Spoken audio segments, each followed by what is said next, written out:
কুকুরের ক্ষুধা লাগলে কুকুর বলতে পারে না, শুধু আপনার দিকে ফেল ফেল ভাবে তাকিয়ে থাকবে, আপনার চারপাশ দিয়ে ঘুরবে, কিন্তু বলতে পারে না। খাবার না দিলেও দেখবেন কুকুর কিন্তু হাওমাও করে না, কামড়া কামড়ি করে না, মারতে আসে না।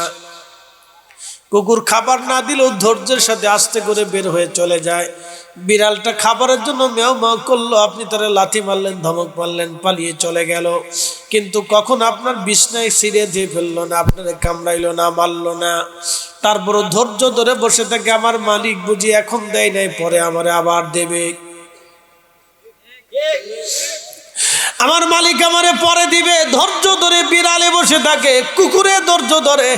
কিন্তু দেখবেন আপনার বাচ্চাটা খাবারের জন্য কান্না করলে, খাবার যদি না দেন বাচ্চা চিল্লা ফাল্লা করবে, কান্নাকাটি করবে।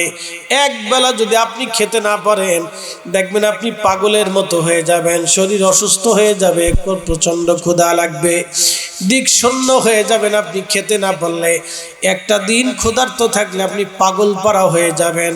আপনি বলতে পারবেন, মানুষের দ্বারে যাইতে পারবেন, আল্লাহ আমার ক্ষুধা লেগে গেছে, আমি না খেয়ে আসি। আপনি ভিক্ষা করতে পারবেন, চাইতে পারবেন, বলতে পারবেন। কেউ আপনাকে মারলে অভিযোগ দিতে পারবেন, কুকুরকে কেউ মারলে অভিযোগ দিতে পারে না। পাখির বাচ্চা সাপে নিয়ে গেল, পাখি কারো কাছে অভিযোগ দিতে পারে না, শুধু চেঁচামেচি করে। মুরগির বাচ্চাটা নিয়ে চলে গেল বন্য প্রাণী, মুরগিটা কিছু বলতে পারে না, শুধু চেঁচামেচি করে। চেঁচাইয়া বেচাইয়া বাচ্চাগুলি নিয়ে কাঁদতে কাঁদতে মুরগিটা চলে আসে। তার কান্না দুনিয়ার কোনো মানুষ বোঝে না। কুকুরের বাচ্চাটা মরে গেল, কুকুর কান্নাকাটি করে চলে আসলো, কাউকে বলতে পারলো না। কিন্তু এই ভাব বিনিময়ে মানুষ করতে পারে, তারপরও মানুষ আল্লাহকে সেজদা দিতে চায় না। এই জন্য আল্লাহ বলেন, আবুদুল্লাহ ওয়ালা তুশরিকু বিহি শাইয়া। বান্দারে, আমার সাথে তোমরা শিরিক করিও না, আমার ইবাদত করো। আমার সাথে অন্য কারো শিরিক করিও না, আমার সমকক্ষ তুমি কাউরে মনে করিও না। এই মানুষের এত কিছু রব্বুল আলামিন দিলেন, তারপরও মানুষের মন ভরে না। প্রিয় উপস্থিতি হাজিরিন, রব্বুল আলামিন কলমকে বললেন, কলম তুমি লেখো। কলম লিখতে শুরু করলো, সব সৃষ্টির তাকদীর কলম লিখতে লাগলো। কলম তাকদীর লিখতে লিখতে লিখতে লিখতে এখনো পর্যন্ত কলম লেখে। একটা সেকেন্ডের জন্য কলমের লেখা কখনো বন্ধ হয় না। এই জন্য পৃথিবীর মধ্যে ৭৩টা ফেরকা, এই উম্মতের ভিতরে ৭৩টা দল আছে। ইল্লা মিল্লাত ওয়াহিদ, একটা দল বেহেশতের মধ্যে যাবে, বাদ বাকি সব দল জাহান্নামে চলে যাবে। সাহাবীরা বললেন, মান হিয়া ইয়া রাসূলুল্লাহ, সে জান্নাতি দল কারা? বলে, মান আলাইহি ওয়া সাহাবী, আমি এবং আমার সাহাবীরা যেই পথে, যেই মতে, যেই বিশ্বাসে, যে আকীদায়, এই পথে, এই মতে, এই বিশ্বাসে, এই আকীদায় যারা থাকবে তারা আল্লাহর জান্নাতি। এই কথার ব্যাখ্যা করতে যে ইমাম মোল্লা আলী কারি মাক্কি, বিশ্ববিখ্যাত ইমামরা লিখলেন, অহুম আহলুস সুন্নতি ওয়াল জামাত, তারা অন্য কোনো দল না, তারা আহলে সুন্নাত ওয়াল জামাত। একবার জোরে বলা যাবে কি আল্লাহু আকবার। তাকদীর আল্লাহ লিখলেন, ভাগ্য আল্লাহ আমাদের জন্য লিখলেন। এই জন্য সবার ভাগ্যে সবকিছু হয় না। রূহ আল্লাহ সৃষ্টি করলেন, কোন রূহের ভাগ্য কি আমার আল্লাহ লিখলেন। প্রশ্ন করতে পারেন, আল্লাহ যেহেতু লেখছে তাহলে আমার আর দোষ কি?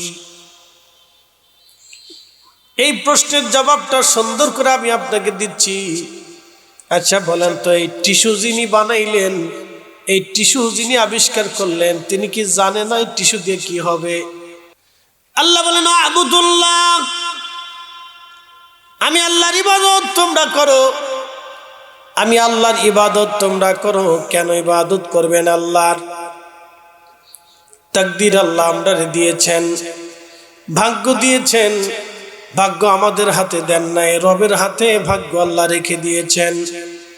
যদি তাকদীর আমাদের মানুষের হাতে থাকতো, তাহলে দেখতেন পৃথিবী উলট পালট হয়ে যাইত। কেউ মৃত্যু নিতে চাইতো না, কেউ বুড়া হইতে চাইতো না, কেউ যৌবন নষ্ট হতে চাইতো না, কারো চুল পাকতে চাইতো না, যার যার ভাগ্য শেষে বানায় নিত, ঠিক কিনা?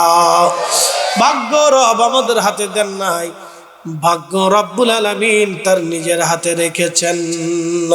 প্রিয় উপস্থিতি, কেন রবের ইবাদত আপনি করবেন? কিসের জন্য আপনি আল্লাহর ইবাদত করবেন? মনোযোগ দিয়ে শুনে যান।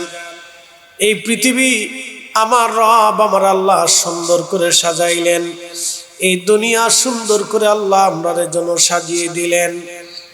আল্লাহ একটু খুব মনোযোগ দিবেন। আমাদের জবান আল্লাহ দিয়েছেন, চক্ষু আল্লাহ দিয়েছেন, বিবেক আল্লাহ দিয়েছেন, আবার রোগ নিরাময়ের জন্য ওষুধ আবিষ্কার করার মেধা আল্লাহ দিয়েছেন। রব্বুল আলামিন আমাদের এইগুলি দিয়ে দিলেন আমার রব। কিন্তু আপনি কুকুরের দিকে যদি তাকান, কুকুরের মাথা ব্যথা হলে কথা বলতে পারে না, কুকুরের শরীরে ঘা হয়ে গেল, কিন্তু এই কুকুর কখনো এসে বলতে পারে না আমার শরীরে ঘা হয়েছে, আমার ব্যথা লাগতেছে, আমার কষ্ট হয়। কুত্তা কখনো বলতে পারে না, মুখ ফুটে বলতে পারে না। তার পেটের মধ্যে ব্যথা হয়, কুকুর বলতে পারে না, বিড়ালে বলতে পারে না, গরু ছাগল পশু পাখিরা বলতে পারে না, কিন্তু মানুষ বলতে পারে। এই মানুষের আল্লাহ সম্পূর্ণ সুযোগ সুবিধা আল্লাহ দিলেন। পৃথিবীটাকে আল্লাহ মানুষের জন্য সাজাইলেন, অন্য কোন সৃষ্টির জন্য এই পৃথিবী আল্লাহ সাজান নাই। এই পৃথিবী সাজানোর মূল কারণ ছিল মানুষের জন্য। সুন্দর গাছ তরুলতা পাতা দিলেন, সুন্দর পাহাড় পর্বত আল্লাহ দিয়ে দিলেন, আকাশ থেকে বৃষ্টি চাইলেন, না চাইতে পানি আল্লাহ দিয়ে দিলেন, না চাইতে নদীর ভিতরে মাছ আল্লাহ দিয়ে দিলেন। এই দুনিয়া আল্লাহ মানুষের জন্য সাজাইলেন। 4 লক্ষ প্রজাতির জীব এবং জীবন আছে বর্তমানে রানিং। 4 লক্ষ প্রজাতির জীব এবং জীবন। আপনি গাছ থেকে একটা ডাল কেটে ফেলেছেন, গাছ বলতে পারেন আমার কষ্ট হয়। আপনি গাছ থেকে একটা পাতা ছিঁড়েছেন, পাতা বলতে পারেন আমার কষ্ট হয়। গাছের গোড়ায় যদি পানি না দেন, কখনো গাছটা বলতে পারে না মালিক আমার গোড়ায় পানি দাও, আমার ক্ষুধা লেগে গেছে। মুসলমান, তিনি তো যায়নি আবিষ্কার করছে, কথা ঠিক আছে না? তিনি জানে টিস্যু দিয়ে মুখ মোছা যাবে, থুতো মোছা যাবে, পানি মোছা যাবে, আবার বাথরুমও পরিষ্কার করা যাবে।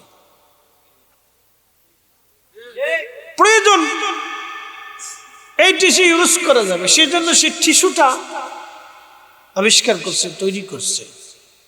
এটা একটা কাগজ, খুব দুর্বল পাতলা কাগজ। এটা বাঁশ বাগানে ছিল অথবা আখের সুবলার ভিতরে ছিল, ওখান থেকে নির্যাস করে রিফাইন করে করে করে করে কাগজ বানাইছে, কিছু পদ্ম টিস্যু বানিয়েছে। এই যে কাগজটা, এইটা বাঁশ বাগানের ভিতরে ছিল। এটার কোম্পানি অথবা আখের যে সুবলা আছে না, আখের সুবলার ভিতরে ছিল। এখান থেকে কোম্পানি টেনে টেনে এনে এই সুন্দর করে কাগজ বানায় আপনাদের সামনে দিছে। আবার এটা পানির ভিতরে দিয়ে দেন, দেখবেন যে শেষ। তো খুব মনোযোগ দিবেন। এই টিস্যু দিয়ে আবার অনেক জায়গায় মিষ্টিও বানায় বাঙালিরা। কিশোর টিস্যু দিয়ে মিষ্টি বানাইছে, বাঙালি খা। ভুক্ত অধিদপ্তর ধরে হায় সর্বনাশ, এটা করছে নাকি? কোন জাতির জাতি? আনারসের গাছের ভিতরে ইনজেকশন মারে, তরমুজের ভিতরে ইনজেকশন দিয়ে এদের লাল বানায়, ডাবের ভিতরে ইনজেকশন মারে। এমন এক জাতি, ফলের ভিতরে ইনজেকশন, খাবারে বিষ মিশাচ্ছে, প্রতিনিয়ত ভেজাল। জিলাপি খাবেন, এটা সোডিয়াম মাইরিয়ে এতে কোন চকচকে মচমচে। আমার মচমচে জিলাপি দেন, আপনি যত মচমচে খাবেন তত মচমচ হয়ে যাবে। Made in Bangladesh. যত রকমারি জিনিস খাবেন তত রকমারি হয়ে মরে যাবে। যত রকমারি খাবেন তত রকমারি রোগ আসবে, ক্যান্সার আসবে, হার্ট আসবে, প্রেশার আসবে, ডায়াবেটিস আসবে। কানে কম শুনবেন, চোখে কম দেখবেন, নানান ধরনের রোগ আসবে। বাপরে বাপ, কত রোগের রোগ। এই যে এখন বাবাজি বসে আছে, আপনার বয়স কত? বয়স কত হবে? জি জি 60-65। ওনাকে জিজ্ঞেস করেন, ওনার 20 বছর বয়সে ওনার বাবা, চাচা, দাদা, খালা, ফুফু, আত্মীয় স্বজনরা ডায়াবেটিস কি জিনিস জানতো নাকি? ওনার 20 বছর বয়সে। ওই জমানাতে ডায়াবেটিস কি জিনিস এটা এই দেশের মানুষ জানতো না। কথা ঠিক আছে কিনা? এখন আমরা ডায়াবেটিস সম্পর্কে জানি, এটা মুতার ব্যারাম, খালি মুত আসে, কদ্দূর না আসলে এখানে দৌড়ে যায়। আর ফ্যাশামের ডায়াবেটিসের রোগীরা যারা একবার ফ্যাশামের চাপ দেয়, ও যদি জায়গা মতো ছুটাইতে না পারে তো কাপড় চোপড় শেষ। কি এক আজগুবি রোগ আমাদের ভিতরে আসছে জানেন? সারা পৃথিবীতে এই ডায়াবেটিস মহামারী হয়ে ছড়িয়ে গেছে। বাংলাদেশের 18 কোটি মানুষের পরে 8 কোটি মানুষ ডায়াবেটিসের সাথে সম্পৃক্ত। কেন? ভেজাল খাবার।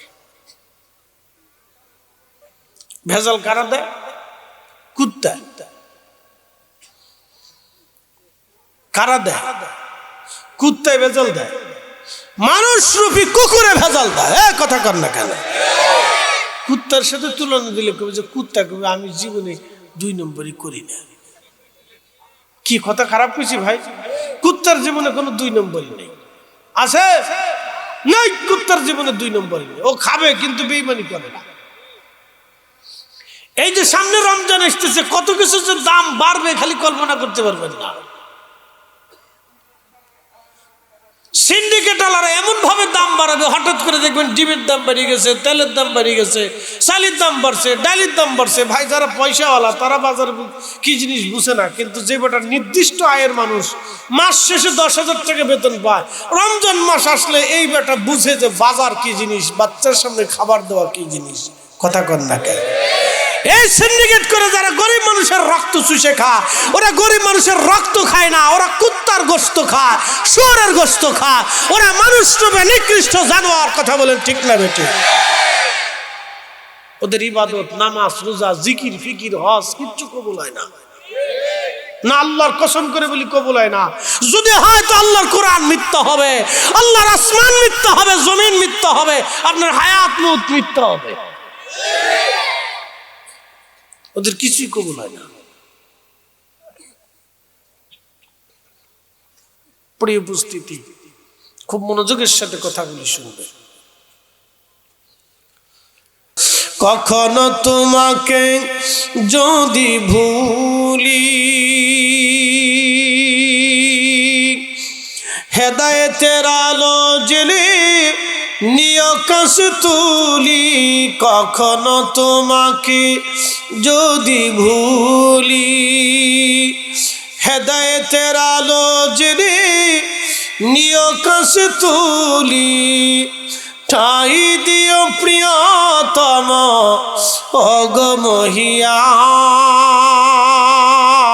অগমহিয়ান, তুমি রহমান, তুমি মেহেরবান।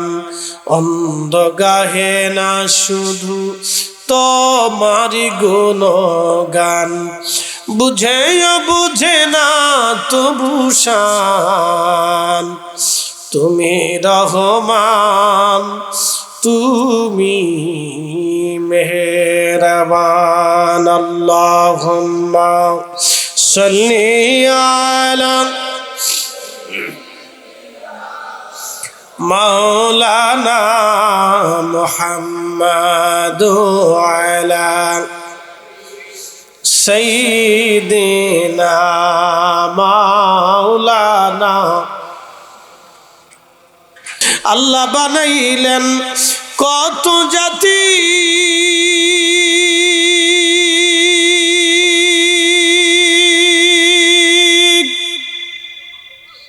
হইল না তার প্রেম প্রীতি।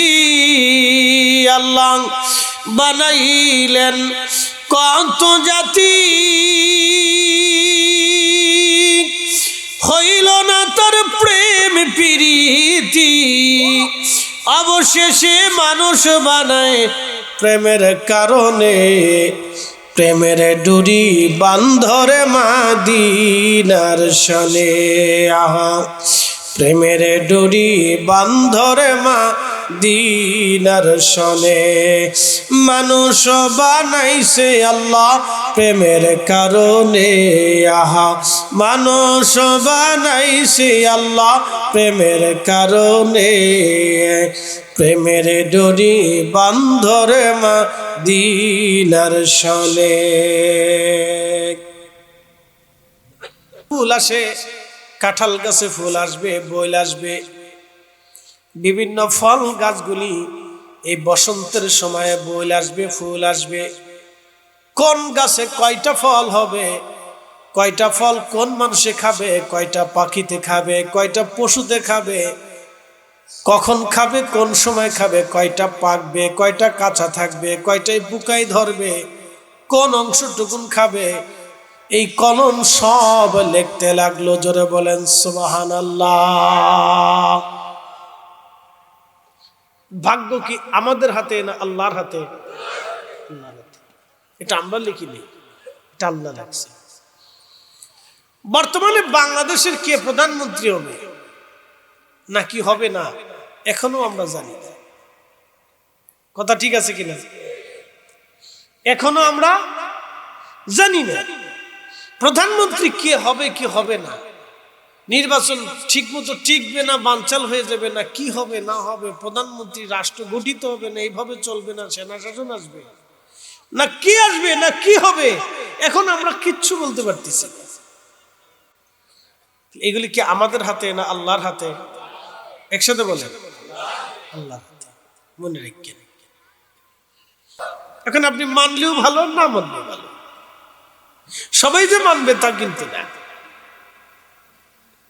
এখন যদি আপনার মানতে মন চায় তো মানেন, যদি মন চায় না মানবো না, সেটা আপনার ইচ্ছা। তাকদীরকে অস্বীকার করার কারণে পৃথিবীতে একটা বাতিল ফেরকার উদ্ভব হলো, তারা কদারিয়া। কাদেরিয়া না কিন্তু কদারিয়া। কদারিয়া এই ফেরকাটা হচ্ছে, তারা বলে থাকে আমরা তাকদীর অস্বীকার করি, আমরা তাকদীর আল্লাহর হাতে না, তাকদীর আমরা কাজের মাধ্যমে তাকদীর পরিবর্তন হয়। বুঝতে পারছেন? তারা তাকদীরকে অস্বীকার করে। আচ্ছা, কাজের মাধ্যমে যদি মানুষের তাকদীর পরিবর্তন হয় তাহলে নারী বন্ধা থাকে কেন? কি কথা ঠিক আছে না? যদি তাকদীর মানুষের হাতেই থাকে তাহলে নারী বন্ধা থাকে কেন, বাচ্চা হয় না কেন? যদি কাজের মাধ্যমে মানুষের তাকদীর হয় তাহলে ভারতের নরেন্দ্র মোদী এখনো পর্যন্ত বউ পাইল না কেন? আসতে কলকে জোরে বলেন। বেটার কপালে বউ নেই, কপাল পুরা, কপালে ঠাডা পড়ছে। যার বউ নাই তার জীবনে আছে কিতা? কি কথা কর না কেন?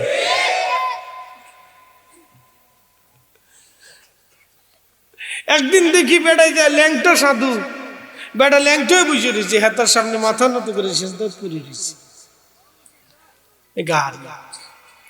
বেড়া রয়েছে ল্যাংটা বইয়া, ল্যাংটার সামনে যে সেজদা করে রয়েছে। দেশের একটা প্রেসিডেন্ট যখন একটা ল্যাংটার সামনে সেজদায় পড়ে তখন বুঝতে হবে যে কি তা হয়েছে, সমস্যা। কথা ঠিক আছে কিনা? সমস্যা, দুঃখজনক আর কি। তো খুব মনোযোগ দিবেন হাজিরিন। এরপরে মন ভরে না, ভরে কথা কর না, ভরে। যদি মনই ভরতো তাহলে 2000, 5000, 10,000 কোটি টাকা মালিক হওয়ার পরেও মানুষের রক্ত চুষে নিয়ে টাকা চুরি করে সুইস ব্যাংকে কেমনে ফাঁসার করে? আস্তে করতে ওয়াজ তো আমি করতেছি, আপনারা তো করতেছেন না। তাহলে ঠিক ঠিক একটু বলার দরকার কি? আস্তে কর, জোরে বলে। সুদের কারবারি করেনি মানুষ? কত? 1 লাখে কত টাকা নেয়? কত? 10 কতদিনের জন্য? 1 মাসে না 6 মাস? লা হাওলা ওয়ালা কুওয়াতা ইল্লা বিল্লাহ। আস্তাগফিরুল্লাহ আযীম। আল্লাহ ঠাড়া পড়া, সুদ খাস না তোরা, গু খা। 1 লক্ষ টাকা 10,000 টাকা মাসে কত বড় ডাকাত আপনি কল্পনা করতে পারবেন? ও পুকুর ডাকাতি করতেছে, অপ্রকার সন্ত্রাস। কথা খারাপ কিছু ভাই? সন্ত্রাস না? এক সন্ত্রাস আছে, ওই রাত্রিবেলা গাছ টাছ ফেলে এসে ধরে করে দে, না দিলে ঘুষি টুসি মারবে, থাবর টাবর দেবে। আর আমরা হুজুরকে দেখলে হুজুর কোন শব্দ টব্দ করেন না, কিছু কিছু কয়েন টেন না, চুপচাপ যা আছে দিয়ে দেন। কত বড় পাওনা, মনে হচ্ছে একবারে আমার শালা সম্বন্ধী আর কি আবদার। দুলা ভাই যা আছে দিয়ে দেন, কথাবার্তা করেন না, শব্দ টব্দ দিয়ে না, চেঁচামেচি করেন না, যা আছে দিয়ে দেন। আপনি হুজুর মানুষ, দিয়ে দেন। বুঝতে পারছেন কি ডাকাতি? ডাকাত এটা হলো এক ডাকাত। আর এক ডাকাত হলো এই যে সুদের কারবারি, যারা 1 লাখ টাকা দিয়ে 10,000 টাকা নেয়, ওটা হলো নিজ দিয়ে ডাকাত। দিলি নে, না দিলি চলে যা। কথা ঠিক আছে নি? ও ডাকাত মারাত্মক ডাকাত। কিন্তু আরেক ডাকাত হলো যারা খাবারে ভেজাল মিশে, ওরা আপনার খাবারে ভেজাল খাওয়াইয়া আপনার কাছ থেকে টাকা ঠিকই নিচ্ছে। কি কথা ঠিক আছে না?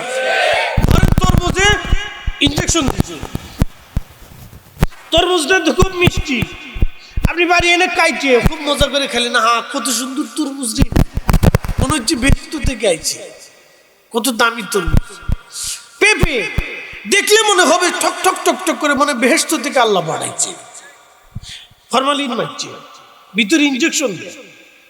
তারপরে কলা দেখলে মনে হবে যে বাপরে বাপ, একবারে স্বর্গ থেকে কলা আল্লাহ বাড়াইছে, এত চকচক চকচক চকচক করে, খুব নাদুস। কিন্তু এর উপরে ওষুধ মাই দিয়ে সুন্দর করে টক টক টক টক করে। আর গ্রামে যে চাষা কলা নিয়ে আসে, এ কলা ভেঙে চিংড়ে দাগ দুগ লাগায়, তো ফরমালিন দেয় নাই। লোকে কে চাষা কলার দাম কত? 60 টাকা আলি। ইস, যে কলার চেহারা, ও তুমি 60 টাকা আলি।